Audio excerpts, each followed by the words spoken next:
মানুষ মানুষের জন্য মানুষ কত রকম থাকতে পারে বোঝা যায় বিপদে বাঁচলে। এখানে দাও দাও করে আগুন জ্বলতেছে, কেউ ছবি তুলতেছে, আর কিছু মানুষ আছে তাকিয়ে রয়েছে।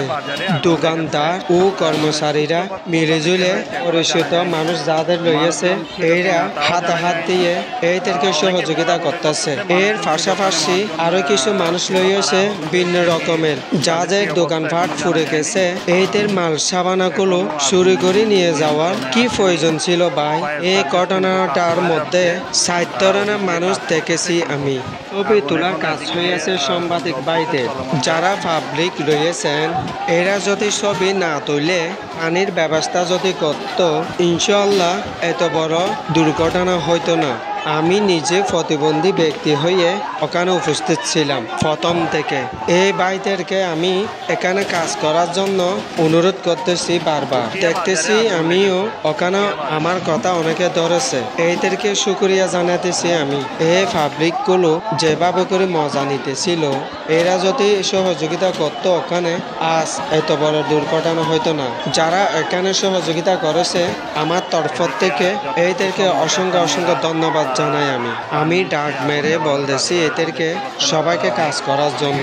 কেউ আসতেছে কেউ আসতেছে না। হে আল্লাহ এদেরকে বুঝার তৌফিক দান করেন।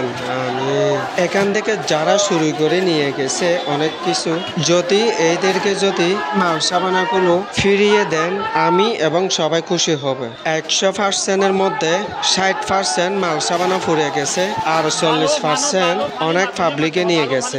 যাদের দোকানপাট ফুরে গেছে এরা বর্তমান জীবনটা নিয়ে বেঁচে আছে।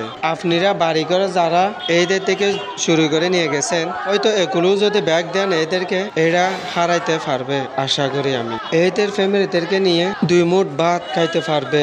এই ব্যবসায়ী বাইরা দাও দাও করে আগুন জ্বলতেছে এই উকিয়ার মধ্যে।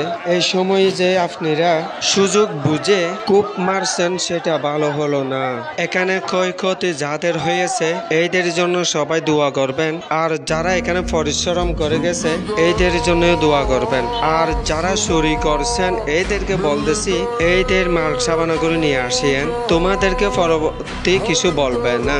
যদি এখানে যদি আমি কোনো ভুল করে থাকি মাফ করে দেবেন। বারবার বলতেছি আমি, যারা চুরি করে বাসা বাড়িতে নিয়ে গেছেন এইদেরকে অনুরোধ করে বলতেছি এইদের জিনিসগুলো এইদেরকে ব্যাগ দেন। বিপদ সবার থেকে আসবে, খেয়াল রাখিয়েন। সবাই ভালো থাকবেন, দোয়া করবেন। হে আল্লাহ আমাদেরকে বোঝার তৌফিক দান করেন। আসসালামু আলাইকুম।